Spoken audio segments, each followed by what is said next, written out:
12th class हम पढ़ रहे थे एक साम्राज्य की राजधानी विजयनगर। इसमें हमने देखा अभी कि इसमें 2 नक्शे बताए गए थे विजयनगर साम्राज्य के।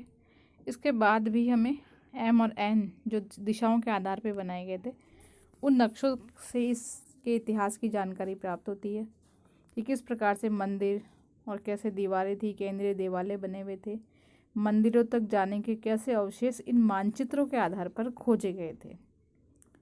और ये जो चित्र बताए गए, मानचित्र जो बताए गए हैं वो एम और एन दिशा के आधार पर वर्गीकृत किए गए हैं।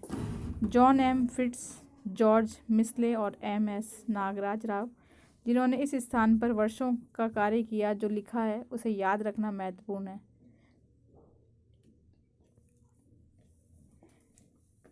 इस आधार पर देखें हम तो विजयनगर के जितने भी स्मारक हैं उनके अध्ययन से हमें नष्ट हो चुकी लकड़ी और वस्तुओं के जो स्तंभ मिले हैं और टैग, धरण, भीतरी छत, लटकते हुए छज्जों के अंदरूनी भाग और मीनारों की एक पूरी श्रेणी की कल्पना हमें करनी पड़ती है, जो प्लास्टर से सजाए गए थे और संभवतः चटकीले रंगों से चित्रित थे। हालांकि लकड़ी की जो संरचनाएं थी वो अब नहीं है, क्योंकि वो नष्ट हो चुकी है। केवल पत्थर की संरचनाएं ही वर्तमान में अस्तित्व में आती हैं। यात्रियों के द्वारा पीछे जो छोड़े गए विवरण हैं, उनके द्वारा जो यात्रा वृत्तांत लिखे गए हैं, उस समय के जीवन के जो आयाम हैं वे हमें पुनर्निर्मित करने में उसकी सहायता देते हैं।